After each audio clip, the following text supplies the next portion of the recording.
原來過去30年，美股4月份都有特別嘅走勢。喺4月份，港股方面除咗對沖之外，仲有啲咩板塊可以重點留意同埋關注呢？即刻去片。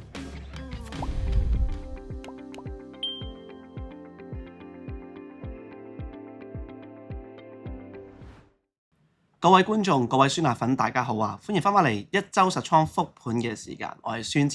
今日係4月份第一次嘅一周實倉復盤，所以咧會有4月份嘅部署總結嘅。傳統智慧覺得咧，逢係4月份，無論港股、美股都係必升嘅啊。港股咧80% 機會4月份係上升，而美股咧高達75% 都係上升。有咩特別咧？大家覺得4月份我哋冇腦買就可以啦嚇，呢個係傳統嘅智慧。但係自從2022年開始，所有嘢都唔同咗，因為2022年之後咧，呢22、23、24、25呢4年入邊有3年4月份都係下跌嘅，同傳統智慧完全唔同咗。咁究竟點算咧？我哋應該信之前嗰一段啦，定係淨係信呢4年嗰一段啦，定應該全部去諗咧？根據我嘅統計同埋觀察啊，30年嘅數據的而且確4月份正常嚟講係唔錯嘅。但係如果嗰年可能有啲特別嘅事情發生嘅話咧，都要小心，可能4月份係會出現比較差嘅下跌啊！呢個要小心。但係咧有個重大嘅數據統計，我諗係得我哋可能先分析到嘅啫，同埋團隊係乜嘢咧？即係4月份，就算佢係升又好，跌又好，佢好難會做到一支大陽燭或者一支大陰燭。係咩意思咧？即係話佢中間或者中間某段時間會有機會個走勢上邊，例如佢本來跌得好急嘅，突然間會再上翻去，或者升得好急嘅，突然間落翻嚟。比較少嘅係一支陽燭、一支陰燭咁樣跌，唔係冇，機會少啲，同埋一般嘅波幅比全月收市咧係大好多嚇。咁呢個係值得留意嘅，即係話好大機會，可能喺中間嘅時候會突然間出現一個扭轉嘅走勢嘅局面，可能本來一路升到好勁，突然間跌翻落去，或者突然間跌得好急嘅時候彈翻上去啊。咁所以今個月咧必須要留意住我哋 channel 啊。100% 一周實倉復盤嘅時間，因為我哋要緊貼大市，同大家分享下究竟啱啱個禮拜有啲乜嘢端倪，下個禮拜有啲乜嘢嘅 forecast 同埋預測，我哋可以進行一個相關嘅策略同埋部署。啱啱個星期咧，恒生指數咧就正如上次咁講啦嚇，跌穿25,200之後嚇，禮拜五嗰一日嚇，大機會禮拜一會低開嘅，的確係低開，最低位去到24,400啊嚇，但係好快扭轉翻個跌勢，喺啱啱呢個1、2、3嘅時候，連續3日啊，幾乎叫做反彈嚇，跟住去到禮拜三就彈得最高，禮拜四落翻去，啱啱又係25,200以下，咁咧。禮拜四夜晚期指嘅情況咧，就25,233，啱啱又升翻穿25,200嘅。不過星期五咧喺因為仲有一段時間係日經同埋納指嘅期貨再開始，都係跌一跌嘅。咁所以咧大機會呢個數就25,233咧會跌一跌，就唔係呢個數㗎嚇。但係因為禮拜一嘅時候美股咧會開市，但係恒生指數港股咧會放到禮拜三先開始，所以呢兩日咧都幾關鍵啊！對於港股究竟高開啊定大幅低開係緊要嘅嚇。就算恒生指數咁樣行都好啦，但係科技股咧係最傷嘅，無論係港股又好，美股部分科技股都好，都係比較傷。美股科技股又嚴重受壓，但係香港嘅科技股咧就跌得最差嚇。我陣間會講一講科技股之後有啲乜嘢板塊特別好咧？銀行股係特別好，而今次咧呢個一周實倉復盤呢一個環節咧，我加埋諗一諗啊，如果4月份佢唔係真係跌嘅話，可能真係反覆上落，有啲咩措施可以做到咧嚇？有機會係 Plan C、Plan A、Plan B 上星期講過，陣間再重複下俾大家睇下。Plan C 係咩咧？同一時間揸住對沖，同一時間揸住可能夠強勢嘅板塊，呢個係 Plan C。咁夠強勢板塊，除咗穩陣嘅銀行股啊、內銀股之外咧，仲有啲咩板塊咧？港股、美股入邊可能係醫藥股。咁美股咧醫藥股都 OK 穩陣，但係港股醫藥股咧嘅爆發潛力可能更加高。咁我陣間擺落去後邊睇睇個板塊上面點樣先。而家望一望恒生指數上星期講過啦嚇，25,200咁今次係點咧？今次亦都講咗禮拜一低開中咗啦嚇。今日都係講大機會啦，嚟緊呢個星期得3個交易日，可能係震盪式上下震盪，由25,200去到下邊嘅24,750，預計波幅可能會暫時收窄下。咁呢個要睇睇究竟禮拜一、二美股點樣行啊？呢個緊要啲。咁同埋緊個地緣政治因素係點？咁而家因素係點咧？其實大家見到好多消息，好多唔同嘅嘢飛嚟飛去啦嚇。咁究竟邊樣係真嘅咧？暫時我哋可以初步斷定咗美國嘅軍事方面可能低估咗伊朗嘅一個防守力同埋一個導彈啊系統啊同埋佢軍事力量呢個大機會。而你見到咧，今個星期得意啊，有陸戰隊嘅參謀長啦、國土安全局嘅部長啦同埋司法部長係落台嘅嚇，阿 Trump 係炒咗佢哋嘅，而佢哋都唔滿意咧商務部長同勞工部長啊，呢一個係一個政治唔穩定嘅走勢啊。咁政治唔穩定嘅走勢有啲咩問題咧？政治唔穩定，經濟如果唔穩定，軍事方面唔穩定嘅話，經濟政治同埋軍事唔穩定嘅話咧，令到有機會個危險性增加，所以陣間納指嘅情況可能未必有咁樂觀。雖然真係反彈咗呢個要非常之小心嚇。咁跟住見到啦，啱啱過去講咗啲咩？仲有咧就係伊朗就講咗，如果對於嗰個基礎建設下手嘅話咧，即係如果美國即係咁樣去打佢啲基礎建設炸條橋之後再炸埋電廠嘅話咧，唔使問嘅，一定反擊，就話一定會反擊美國同埋以色列喺中東所有基礎設施啊。咁啱啱喺錄影嘅時候咧，喺朝頭早公佈咗有2架戰機一架直升機同埋2架 F-35嘅戰機有大機會俾伊朗嘅導彈射落嚟嚇。咁呢個對於大家嗰個震撼程度好大啊！因為冇諗過原來伊朗好似好土炮、好土製嘅導彈可以咁樣擊垮咗美國咁先進嘅戰機。美國先進戰機造價一架最基本1億美金啊！未計埋如果賣出咧，可能3-4億美金㗎。如果賣咗出去嘅話，即係話咁樣炸一炸咧，冇6億至8億美金㗎啦，加埋直升機嗰架嚇。咁呢個要小心。另一方面咧，仲有佢威脅埋伊朗。所有海水化淡嘅設施，如果大家有啲咩冬瓜豆腐，我哋一齊就炸埋佢。呢樣對於個危機性嚟講係極大極大嚇。咁所以你見到咁嘅情況咧，Trump 又回應嚇，就話我哋會攞得勝利嘅，冇問題嘅。咁但係伊朗方面拒絕和談啊。一方面美國真派陸地部隊入去伊朗嗰度嚇。希望攻入翻個海峽，同埋攻入翻石油設施，攞石油資源。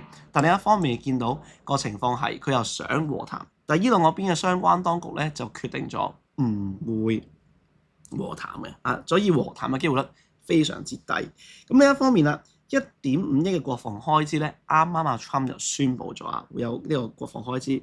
咁睇下會唔會令到國防股喺美股方面喺禮拜一開始嘅時候有一個比較大嘅上升呢個緊要嘅。咁你見到啦，暫時恆指咧就好取決於禮拜一、二納指點樣行。咁頭先講咗啦，個關鍵嘅區間嘅一個位置就係25,200至24,600啦。如果佢喺下個禮拜開始之後，居然可以重新升翻上邊個位咧？25,450或以上連續2日，咁有機會咧，本身呢一個震盪嘅走勢就要改寫啦，就4月份可能要先升先有先回。咁如果唔係，如果佢係直接25,200再落急跌翻去24,600再穿嘅話咧，就可能急跌之後先反彈咁呢個就好取決於美股點樣行。所以你望一望美股點樣行。咁納斯達克指數咧都勁講真咁呢個期貨嚟嘅，本來咧24,000穿多次嘅，喺禮拜四嘅時候突然間喺最低位23,666一下反彈翻上去。不過喺禮拜五稍為開市朝頭早開市之後咧，亦都落翻嚟嘅。咁重要啦，嚟緊我諗大機會咧，雖然霍爾木茲海峽有1-2艘船過到。有機會個石油價格可能回一回，咁但係同一時間咧，亦都見到有以色列同埋美國當局嘅軍隊咧就襲擊石油煉油設施嗰啲。咁另一方面咧，伊朗都襲擊翻中東其他地方嘅煉油設施。所以此消彼長底下咧，理論上石油價格應該唔會太過差。陣間再講石油嘅時候，但係呢個情況代表啲咩咧？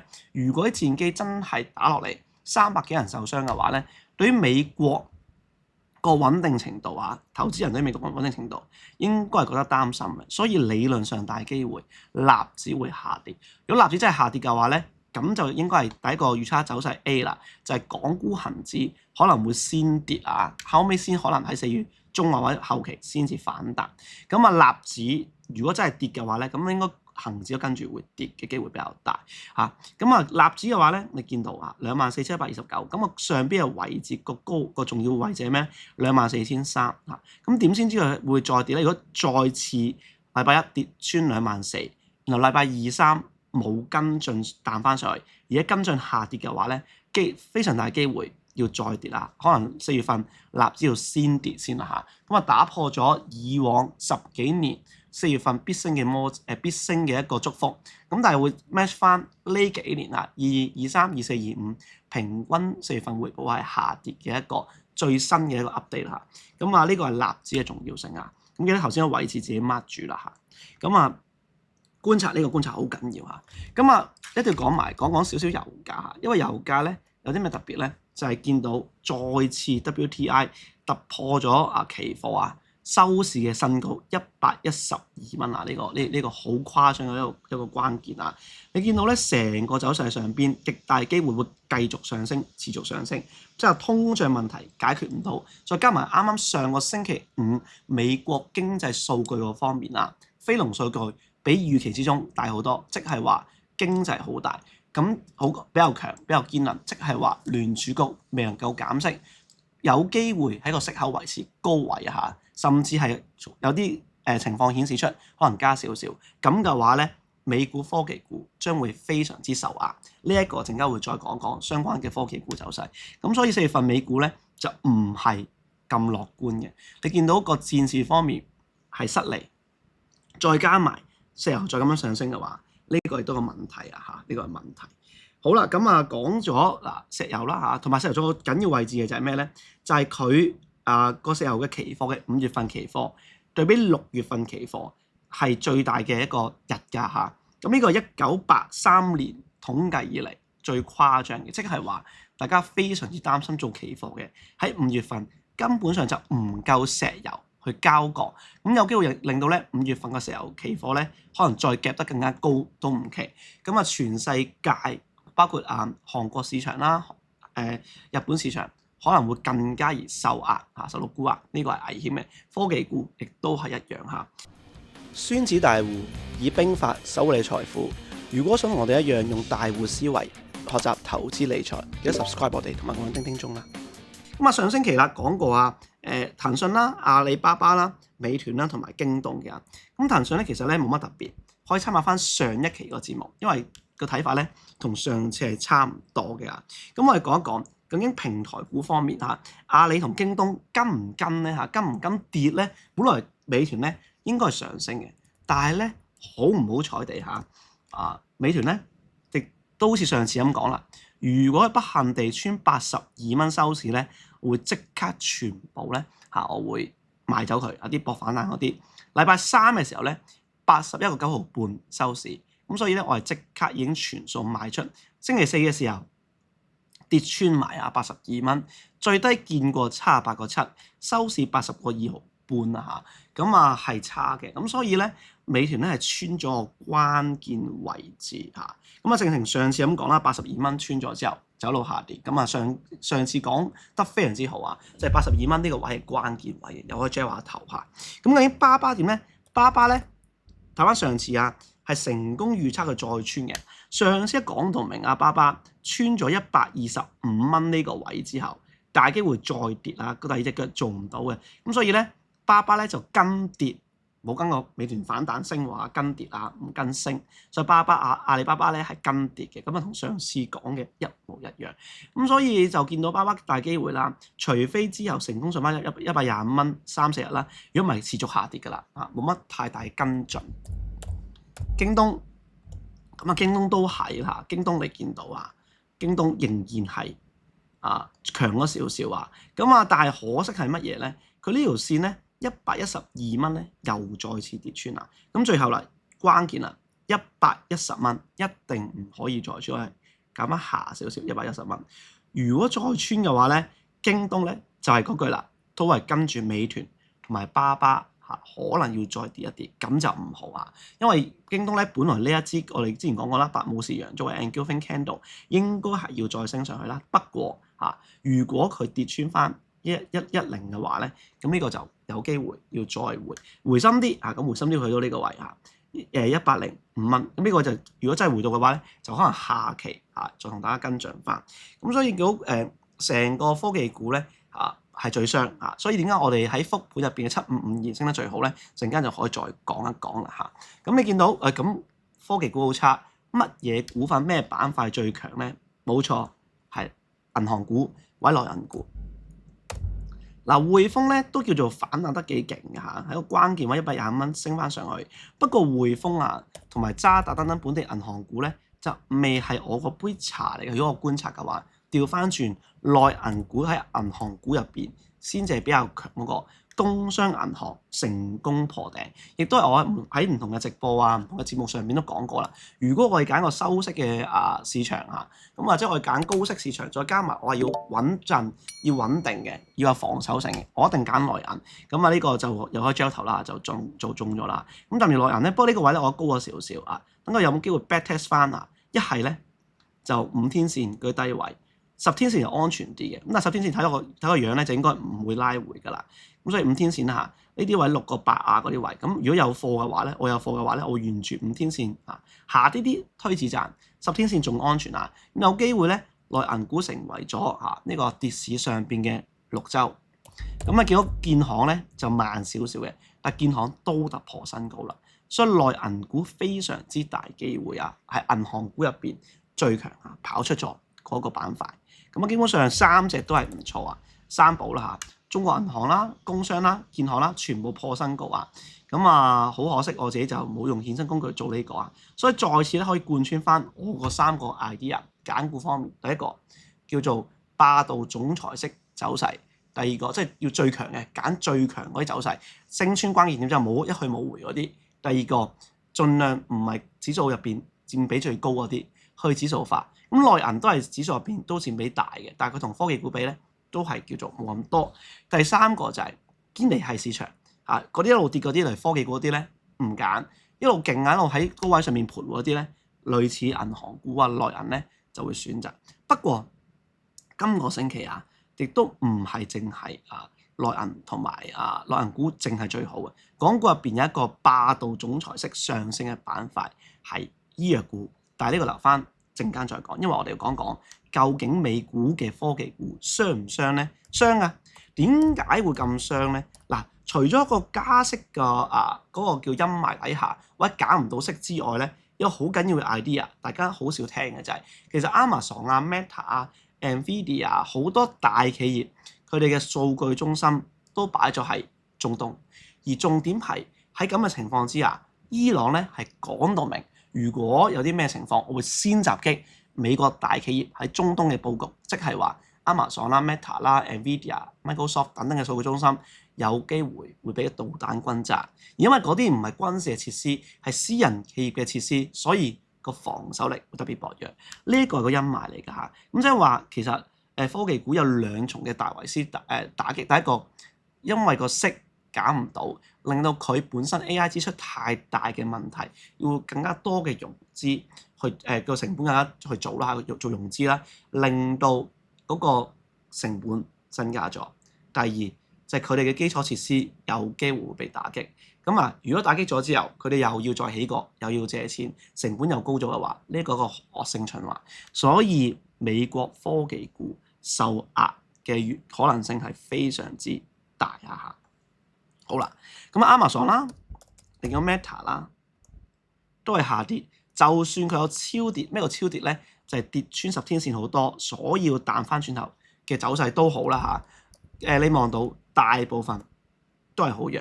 Nvidia 係好啲嗰隻跌完之後200天線成日上翻嚟，但Microsoft 啦、Meta 啦、Amazon 啦，全部頭先講嘅都好弱。咁你見到 Google 都危險Google 亦都係跌穿咗50天線，雖然有超跌反彈，但係佢都有喺中東係有部署嘅。而其中咧特別之處在於 Tesla 係咁多隻美國科技股入邊最傷嗰隻。明明 SpaceX 上市點解會咁差咧？係因為佢嘅第一季交付完全唔符合預期啊嚇，即係話佢車嘅一個交付數目好差，咁呢個係一個值得小心嘅一個 idea。嚴格跌穿咗200天線，亦都小心有機會再落啦嚇。咁所以 Tesla 有機會啊，我會包括 list 入邊，就係如果我做對沖嘅時候，我唔做指數做個股，我會將 Tesla 放入我考慮嘅範圍入邊。咁啊呢個位我覺得都值得，我即係會值得去研究啦嚇。咁所以美國科技股咧，亦都係幾差嘅嚇。咁啊講完差嘅嘢，咁一定幫下大家睇下有冇啲好嘅嘢望下啦。冇錯係有嘅。頭先講過生物製藥股，咁啊因為生物製藥股咧實在太難去選擇，咁都幫大家做功課嘅。市面上咧喺香港入邊咧有2隻上咗市嘅生物製藥嘅 ETF 啊，一隻係3069，一隻係3186。咁兩隻咩唔同咧？3069就純粹全部係華夏嘅，就 focus 喺港股，全部都係相關成分股嚇。咁呢個係純港股嘅，你見到有資金流入嘅嚇，成交額突然間大增加嘅。至於3186咧，就易方達嘅生物醫藥股，啱啱上市無耐，大概會包含埋全世界，包括歐洲啊同埋美國。所以咧，如果係針對於淨係香港嘅話咧，3069個關係度最大。但如果想全球嘅生物醫藥股都留意嘅話咧，3186個相關度就會更加大啦嚇。咁大家就可以自己思考，究竟係點樣咧？咁有時候唔使 to be or not to be 嘅，可以混合式去做啊。咁但係我自己咧，除咗混合式去做ETF 留意之外咧，一定留意埋相關嘅生物醫藥股。我幫大家精選咗睇咗有幾個最強啦，三隻最強噶啦嚇。咁但係究竟我揀邊一隻，或者我最尾我點樣去分析個基本面，再核心嘅研究嘅話咧，大家有興趣可以下邊嗰度有條 link 係 Patreon 嘅，歡迎加入我哋嘅大家庭啊，金大戶銀大戶嘅計劃嚇。咁我入邊會有啲教學分享，同埋點樣思考，點樣揾，點樣根據圖表形態學習邊一啲先係真正嘅霸道總裁式上升啦嚇。咁呢度提一提有3隻，最尾我喺板塊入邊幾廿隻入邊睇咗嘅，咁啊比較強嘅一隻2315做8奧賽圖B 類股。咁佢同一時間有創新藥，仲有平台呢兩樣嘢，平台比較少見嘅，所以我加入咗去呢個我觀察嘅範圍。走勢上邊都係咁多隻生物醫藥股入邊最強嗰隻。咁第二隻係9995榮昌生物，亦都係咁多隻入邊第2強，幾乎達生物第2強嗰隻啊，都全部我哋嘅系統嘅信號出現晒嘅。咁亦都係喺做叫做 ADC 啦，同埋一個叫做雙礦嘅情況下係最好啊。咁呢個 ADC 同雙礦咧，呢個大家都要留意嘅。今年點解生物製藥股突然之間喺3月份尾嘅時候受到資金青睞咧？第一個原因好緊要嘅就係有個叫做 AACR 嘅會議啦嚇，喺4月17號同4月22號之間喺美國舉行，咁係創新藥嘅全球嘅會議嚟嘅。咁呢個會議會令到我哋好多可能喺香港上市嘅內地醫企會有一個好唔錯嘅一個展示嶄露頭角嘅一個範圍嚟嘅。第二個就大家見到啦，喺癌症治療方面咧，有一個全新嘅一個技術，一個係 ADC，一個係雙礦啊。咁呢個技術其實都幾年㗎啦，但係近嚟咧明顯就去到臨床階段啦，甚至係突破性嘅發展啊。咁呢個雙礦咧就好簡單，就係將一啲我哋以往喺身體入邊嘅癌細胞抽咗出嚟，然後將佢直接另一隻手抽埋我哋嘅免疫細胞出嚟，免疫細胞認清到呢啲癌細胞，又攻擊翻佢。以往係唔會嘅，以往我哋嘅細胞係唔識認清咩癌細胞咩好細胞。呢隻藥就係咁樣抽出嚟，呢個叫雙礦，另一個叫 ADC 嗱，全名咧千祈唔好學，太難啦。我哋記得 ADC A for Apple，D for Dog，C for Cat 就 OK 噶啦。ADC 係乜嘢咧？其實叫做生物導彈，就係佢會精準瞄準一個導航，見到邊一啲係癌細胞，然後精準咁樣係放毒。但係佢咁講喎，佢放毒咧唔會影響到其他嘅健康細胞，因為佢會咧鎖定咗癌細胞之後潛入去，佢喺入邊，然後先至放毒啊。咁呢個係叫兩個 ADC 同埋雙礦，都係一個醫藥嘅領域入邊好緊要嘅兩個 idea。咁啊，今年好大機會喺第二季咧，醫藥嘅板塊有機會就係喺呢個大展宏圖。如果大家有啲咩醫藥板塊嘅問題，因為我比較多研究，喺25年第一季至第三季期間，我應該第一個講25年大機會係生物製藥及生物科技港股嘅大爆發年期，咁我係中咗嘅。咁25年嘅第4季咧，我全身而退咗啦。第3季全身而退㗎啦。咁第一季都冇理佢嘅，但係啱啱3月份底嘅時候，見到個異動，再加埋有催化劑，我重新因應我催化劑嘅 idea 再留意翻。你可以下邊留言同我講，喂唔係喎，我持有住，或者我睇緊，我觀察緊，我揾到啲好嘅嘢出嚟，歡迎大家交流同埋研究喺下邊啊。好啦，咁去到呢個生物醫藥股講完啦，咁美股有冇啲好嘅板塊咧？有一個。因為 SpaceX 上市，所以大部分嘅太空概念股都有上升嚇。咁但係咧，亦都好集中喺某一啲嘅龍頭入邊啦嚇。咁呢個亦都係揾到其中一隻功課啦，比較強勢嘅其中一隻。咁當然啦，我成個分析同埋集中度亦都係啦，會喺金大戶銀大戶入邊會重點留意啊。咁呢個喺個一週實倉復盤入邊，因為時間同篇幅有限，我只係睇一睇嚇一兩隻比較大嘅隻嚇。好，咁啊，今個星期。最尾嘅環節啦，就係究竟啱啱表現如何咧嚇？咁去到第41個星期嚇，今個星期賣走咗一隻係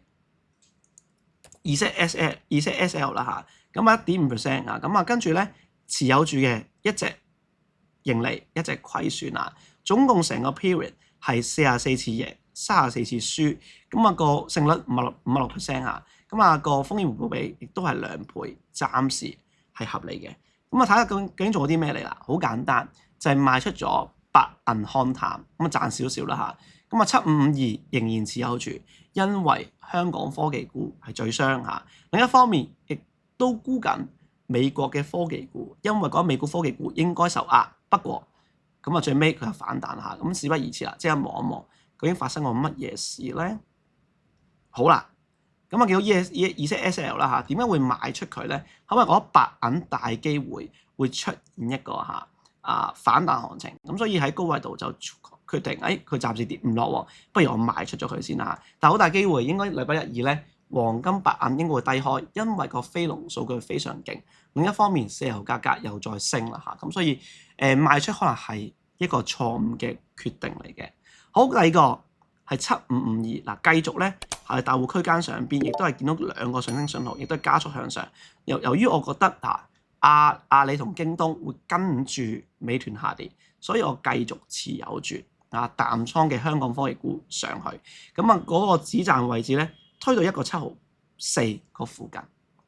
剩翻係 TCS 啦嚇，咁我係會諗緊會唔會使乜止蝕咧？但係仍然唔係咁睇好美國大型科技股嘅表現，所以我仍然持有住。